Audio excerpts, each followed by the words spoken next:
Do you know what time it is? It's supernatural story time. And if you're easily scared, and even if you're not, there's only one thing left to do. Just turn off the lights, because these are stories that you listen to only in the dark. The Phantom Jogger. This incident happened in November of 1994. It was a blustery fall night, and I was leaving my apartment located on the edge of town to attend night school. A block or so down the street is an isolated road that is about half a mile long that connects with the main road leading out of my neighborhood. This is the same road that I used to go to work, school, and take nightly walks when I can't sleep. As I turned onto this road, I thought at first my headlights flashed onto a jogger, so I swerved to miss him, but when I looked, there was nothing there. After breathing a sigh of relief, I continued on my way. Driving approximately 35 to 40 miles an hour, I continued down this road when I noticed through the corner of my eye some sort of white object flapping in the wind. At first I thought it was a plastic white supermarket bag that had snagged itself on the side of my car, but when I turned to look at it, it was gone. I looked away to focus on the road, and again it reappeared, flapping in the wind. As soon as I turned to look, it again disappeared. A little confused as to what my eyes were telling me, I looked again, but this time the white object floated across the hood of my car and floated straight into an abandoned gravel pit surrounded by a wooded area. It wasn't affected by winds that were blowing that night. I wasn't a bit frightened by what I witnessed, but tried to find a logical answer. Was it debris or something else? I still to this day cannot figure out what I had seen. Was it some white plastic debris that my car picked up? Garbage doesn't float straight across your car. It usually rolls up and over. I still continued to drive and walk this area until I moved out the following spring, but I never saw whatever that was again. The Haunted Apartment. When my husband was stationed to Kadena Air Force Base in Okinawa, you are required to live off base until housing on base becomes available. We were lucky enough to find a large two-bedroom apartment that was on the third floor just outside Gate 5. Only Americans lived in the complex. Okinawans won't live in a place that is haunted, or thought to be, but I really don't know if that's why they didn't live there or not. Anyway, nothing weird happened for about the first 2 months. Then one night I was washing up the dishes from dinner, and while I was rinsing the silverware, I had accidentally put the steak knives in the drainer with the blades facing up. While I was rinsing some plates and putting them in the draining rack, I scraped my arm on the blades of the knives. So I turned them all over, blade down, and went back to wash dishes.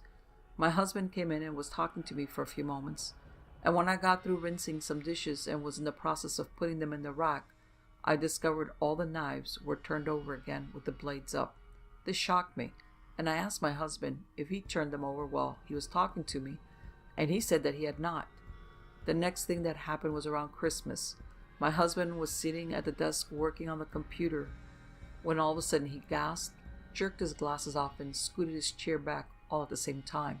My son and I asked him what was the matter, and he said that something poked him in the forehead just above his left eyebrow. After he calmed down, he decided that it was a muscle spasm and went back to the computer. About 10 or so minutes later, my son, who was sitting in the front room, yelled, "Mom, there's smoke coming out of the bathroom and it's going up the hall." By the time I got in there, it had disappeared. I asked him what it looked like, and he said like a gray smoke or mist that floated up the hall toward the front door and vanished. Then things would turn up missing. You would tear the house up looking for them, and then you would find them in plain sight. And I would always see these dark darting shadows from the corner of my eye. At first I thought it was someone passing by the front window, but as time went on I noticed that there was never anyone there. You could always feel the cool breeze sweep across the floor. It seemed just to happen to me. One afternoon I was at the sink filling ice trays, and the cold breeze blew just on the right side of my face. It blew my hair on that side and felt like someone was touching me.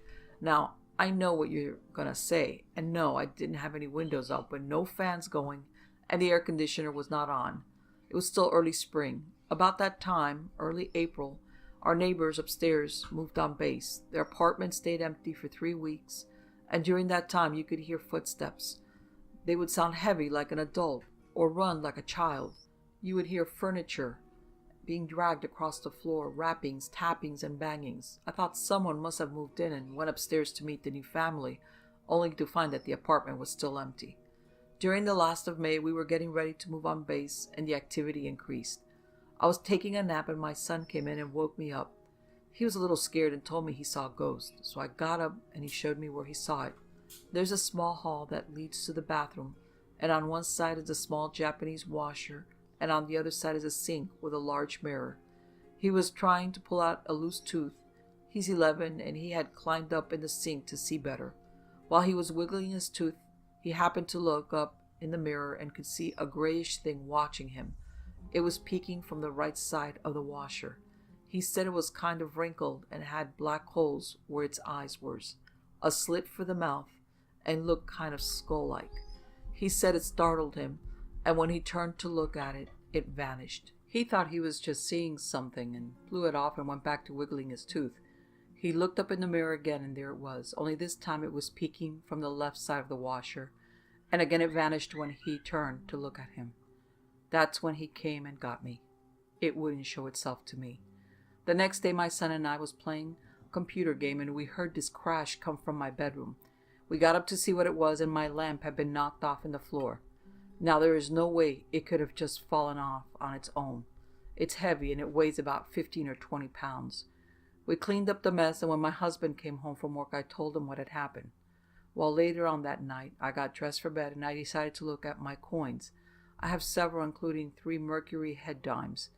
I got out my magnifying glass and was digging through my collection looking for a certain mercury dime. It wasn't there.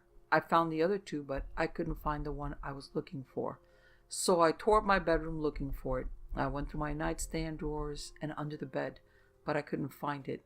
I finally gave up and put the coins away and went to sleep. In the morning when I woke up, guess what? It was laying on my nightstand right beside my head. Now, I know for a fact that there was nothing on there when I went to bed, because the lamp had fallen off earlier that day and there was nothing left. The last thing that happened was when we had moved everything out of the apartment and all that was left was the government furniture that they were going to pick up the next day. We were cleaning the furniture as well as the apartment. My husband was in the bedroom and I was in the hall with the washer, cleaning the sink.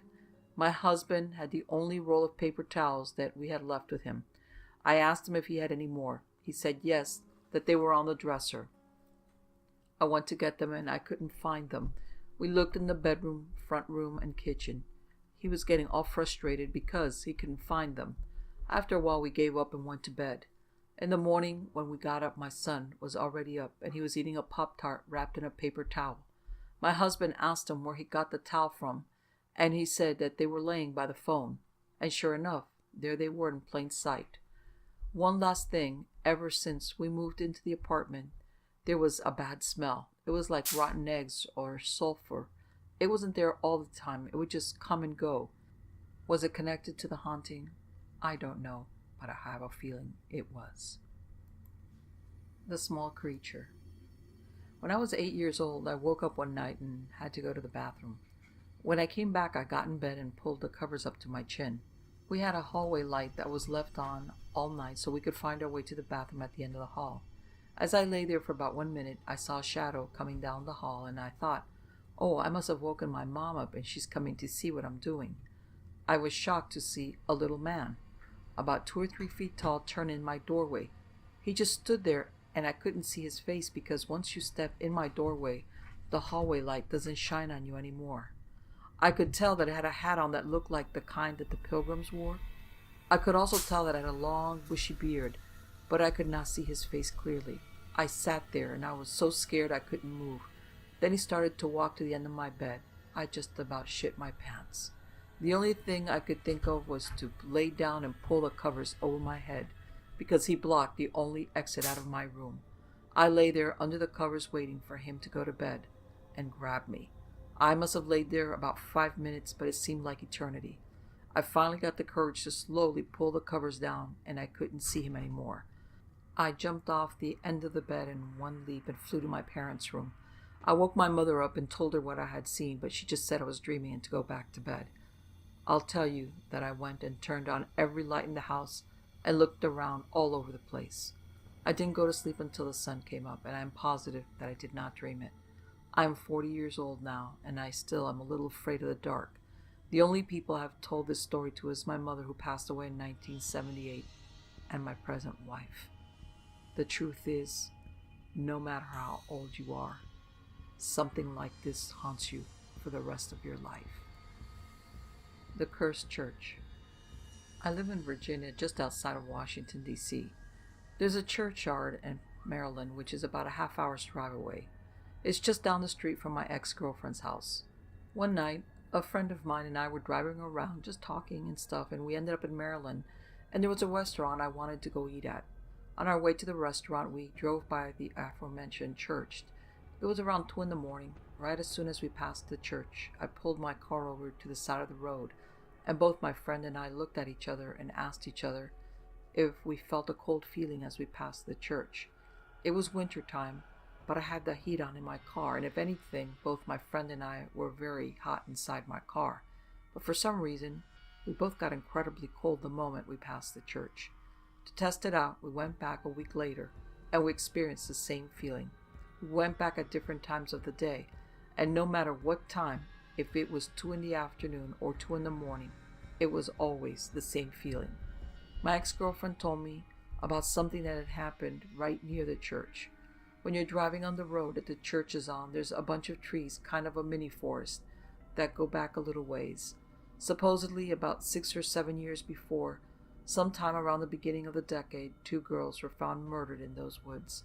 I've never had a chance to check this out for certain, but it's something I've been meaning to do for a while. Something else that's somewhat odd is that every single person I've been to that area with, I don't keep in contact with.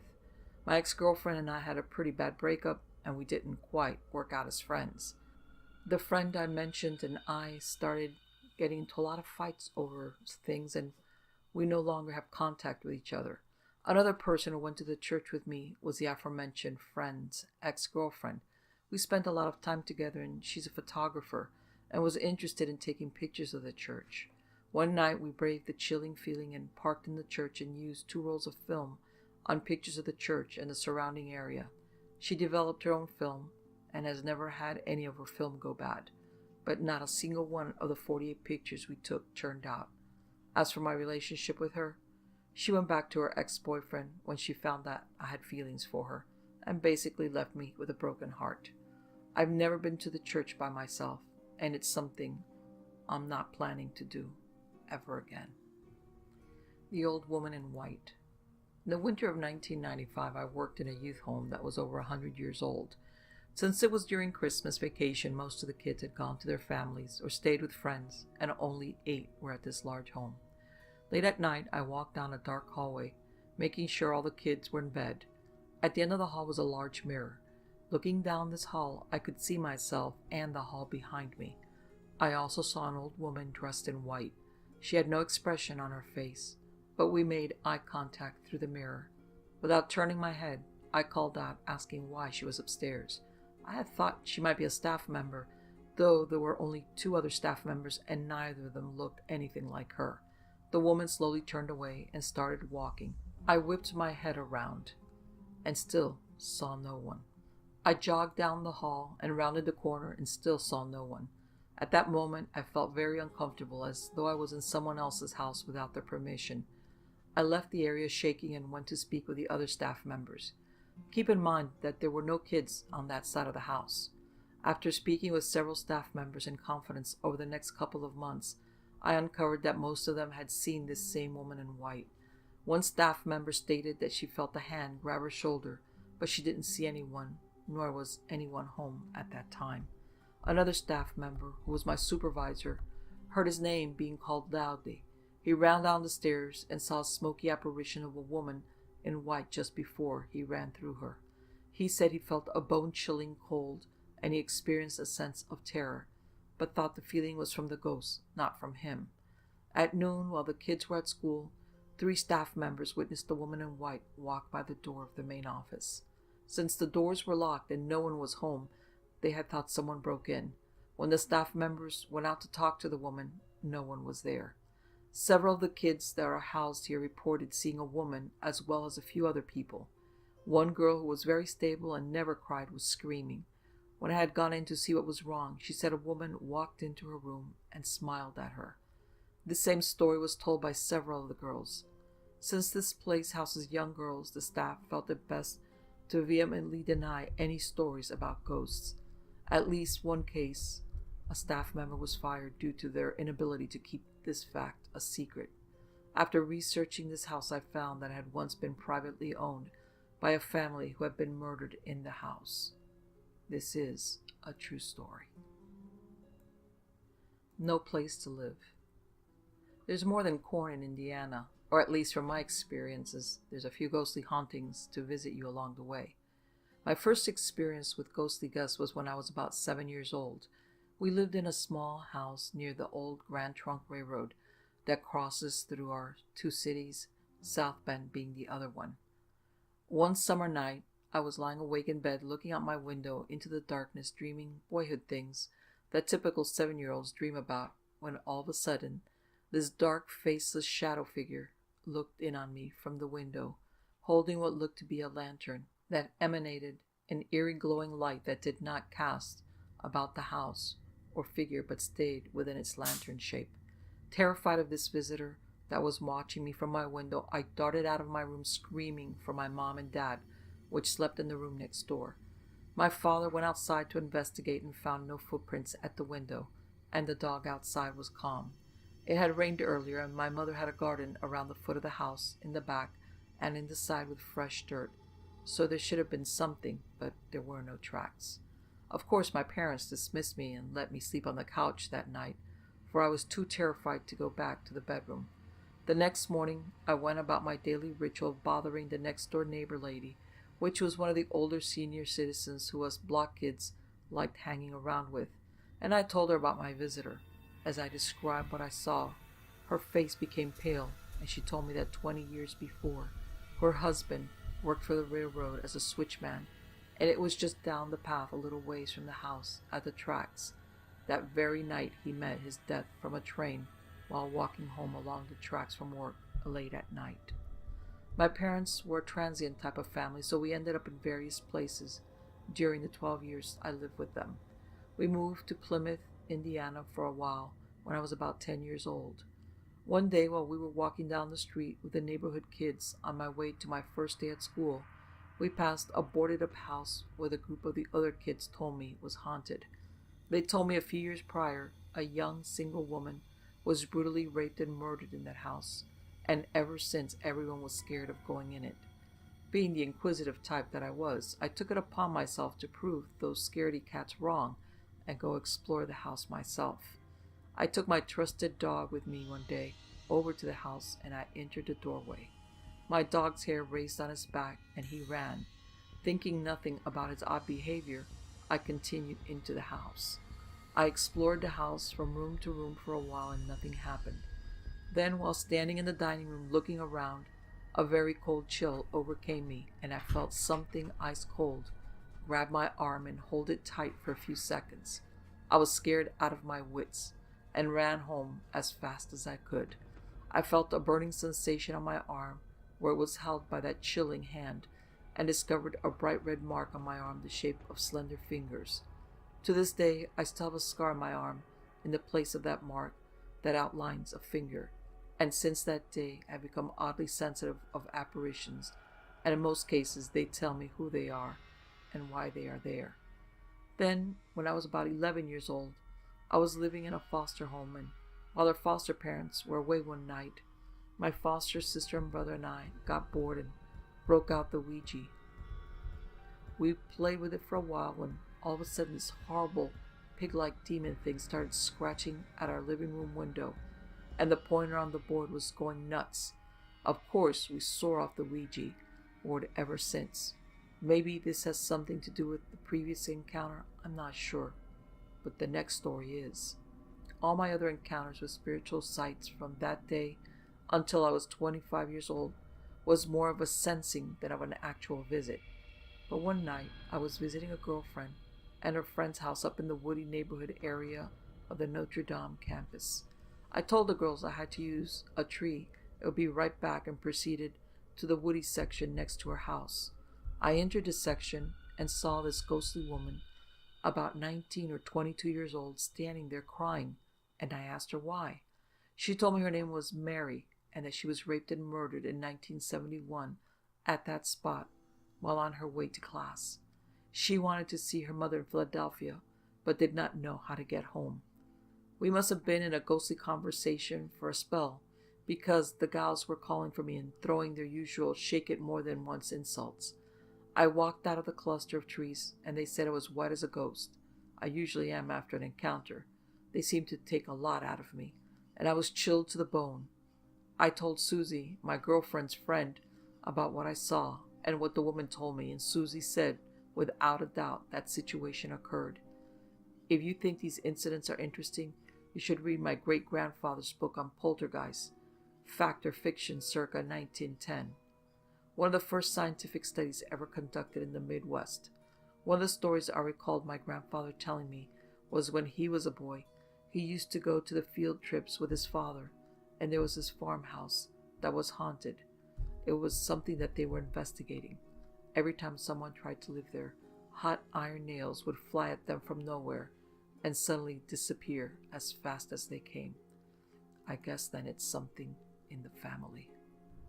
The Midnight Visitors. One night, I thought I was having a dream. I felt that I was in a dream state, almost half asleep, half awake. I was lying in my bed when I heard the deadbolt unlock on my door. Then I heard the chain fall down from my chain lock. I heard someone come into my apartment, and I heard a panting sound from some dogs.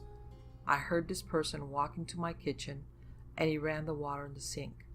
I heard the dogs give little yelps as if playing with one another.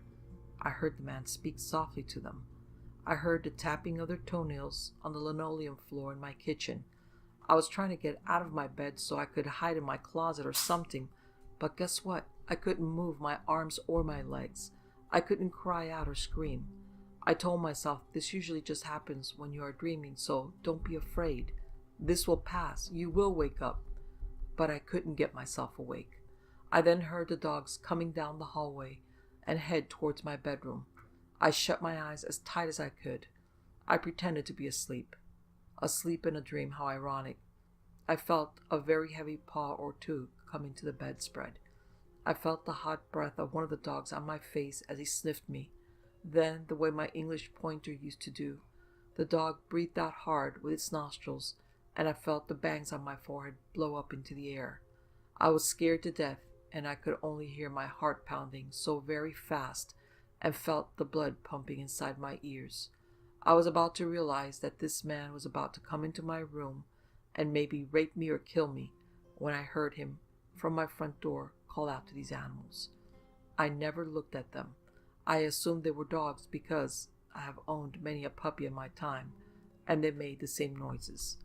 The dogs left my bedroom. The door opened and then closed. They were gone. I went to the bathroom and got a glass of water. I was too scared to go investigate the living room or the kitchen until it got light out.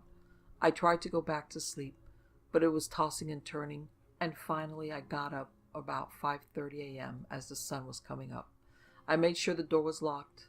I looked to see if there was a bowl of water on the floor in the kitchen, but there was nothing. See, you idiot, it was a stupid dream. I went and slept for a few more hours. Later that day, I was setting up my ironing board in the living room when I saw something on the rug. I didn't know what it was. I looked closer and discovered it was a piece of poop. Go ahead, you can laugh, but I can tell you I was frightened to death. I went and got a paper towel to clean it up. When I leaned over to pick this up, I put the towel around it, and it turned to dust, almost as if it was old and petrified, as if it had come out of the body of a dead dog. This is a true story. It hasn't happened since then, and I pray it never will. The Haunted Brothel. The experience I had occurred about 20 years ago in a small town known as Alma. This is a ghost town that's located in Colorado. At that time, hardly anyone lived in the area. Once upon a time, it had been a boom town when the mines were operating and there was a gold rush going on. But a diphtheria plague had killed almost everyone. There was a saloon girl known as Silver Heels who stayed and took care of the dying until finally she died too. The surviving people were so grateful they named the mountain after her. Many people were buried with only a stone to mark the grave. When people such as me went back to the area to homestead, a lot of strange things began happening. Most of us had a lot of sleepless nights and couldn't explain the sounds that were making our animals crazy. Finally, my friend and I decided we would camp in an old abandoned bordello known as the Schwartz House in the heart of Alma. There was a pot-bellied stove in the parlor area and a wood-cooked stove in the kitchen. The house was very large and had 7 rooms upstairs. There still remained a portrait of Mrs. Schwartz on the parlor wall near the entrance of the house. One of the old-timers there had said that the old woman would never allow women in the house unless they worked for her. We laughed about it, and all of us went to our respective rooms. My buddy Kenny and I were staying in one room, sleeping in our sleeping bags across the room from one another. Suddenly, I heard him start yelling, "What the hell are you doing? Get away from me! Stop that!" I woke up and saw him struggling in his sleeping bag. I thought some animal had gotten into the bag with him. I turned on my flashlight, and it startled him. He said, "How did you get over there?" We both looked at the sleeping bag, and something was moving, and then it stopped. He said, "There was a woman in this bag with me, I swear." I didn't know what to say, but I could tell that he was scared out of his mind. It was almost dawn, so I went downstairs to heat some water for coffee. I had a small machete for cutting kindling wood. I cut some for the small stove and some for the cook stove. As I loaded up the cook stove and started the fire, I heard what sounded like an argument between 2 women. I actually heard what sounded like scuffling. As I turned the corner to see what was going on, the machete flew into the wall near my head. I stood there, motionless, realizing that there was no one there but me. At least no one I could see. The machete was in the wall, still moving back and forth from the force of the impact. I packed my gear and left the house and never returned. So did my friends. The house is still there standing and still abandoned till this day. Texas Haunting. When we first moved to San Angelo, Texas, we were leasing a home. I found myself unemployed as I had left my job in Houston to go with my husband who was transferred. At the time, we had 2 teenage sons still at home. My mother was in a nursing home, so that left me alone all day. Every day around noon, if I was standing at the kitchen sink, I would see a man in a dark suit come up the walkway to the front door. Being alone, I was hesitant to go and see who it was. I would go to the door, but there was no one there, and the same thing would happen between 4:30 and 5 p.m. I said nothing to anyone about this as I didn't want my husband to think I was losing it. Then one day I heard my 17-year-old son talking to his friend. He told him that there was this man in a dark suit whom he would see walk to the front door, but when he went to the door there was no one there. I was quite relieved to know that I wasn't crazy. Then we would hear someone put a key in the front door lock, but the door never opened, and neither did the storm door. The doorbell would ring, no one was there. My youngest son insisted on moving his bed to the other side of the room. Something about shadows. Things would disappear and reappear in strange places. One evening, as I sat alone, the dog's fur stood on end, and he began to growl at the entrance hall.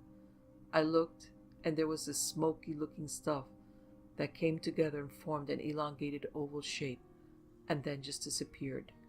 We bought a home on the other side of the city. It felt warm and quite homey. Nothing strange was happening there until we repainted the guest room. I went in there to vacuum the following day, and I noticed 2 long rows of wet spots on one wall. I panicked, thinking we must have a water pipe that was leaking. I touched one and it felt cold, but not wet. So I pressed the tissue to the wall and it absorbed no moisture. We finally got the spots covered, but it took 2 coats of bleach and a lot more paint to do it. I would get this cold feeling. It felt like I was being watched. The cats would bat at things in the air that were not visible. The guest room wall remained a mystery. There was one spot on it that felt electrically charged, but it really wasn't. Things would disappear and reappear in strange places. For instance, once, when my husband was packing to go to a seminar, he was taking new toiletries out of their wrappers and packing them. He left the wrappings on the bed. I was there with him. He took some cash out of his pocket and handed it to me. I told him to put it in my purse, which was on my dresser. I watched him do it. I then gathered up the wrappers to take to our bathroom and throw it in the wastebasket. When I went to drop the paper in the basket, the money was in the trash, all crumpled up. The doorbell would ring and no one would be there. One day a blue car came up our driveway and the doorbell rang. The dog barked and ran to the door and I followed. Through the door glass I could see a plaid shirt on a man. I opened the door and there was no one there, and there was no car either. My daughter-in-law told me that, and I had not mentioned any of this to her. As she was about to put her arm around me in the kitchen, something pushed her away, something that felt cold. And my other daughter-in-law said flatly that she would not be staying in that guest room ever again. She didn't want to discuss it. The stove would be turned on mysteriously by itself, almost causing fires. The list goes on and on. I was almost glad to move to Oklahoma just to get out of that house. And all was fine there for the first couple of months. Now it's starting here. Things are disappearing and haven't even started to reappear yet. The cat sees something that isn't there and I feel like I'm being watched again. Even getting the feeling that I'm blanketed in something cold as ice. In Texas at one point, we set the tape recorder up and for the most part there was nothing. Except in the middle of one tape there was this moan. It was very eerie. We originally came from Pennsylvania where we lived in an old Victorian home that was built in 1832. There were things in that house, especially at night, when you could hear voices but could never quite make out what they were saying, and footsteps in the hall. We all heard these things but figured a house that old had a lot of history. Some of it was bound to have stayed there. But these homes I'm referring to are relatively new homes. Our present home is 15 years old. The only thing I can think is that it's not the houses that are haunted. It's me.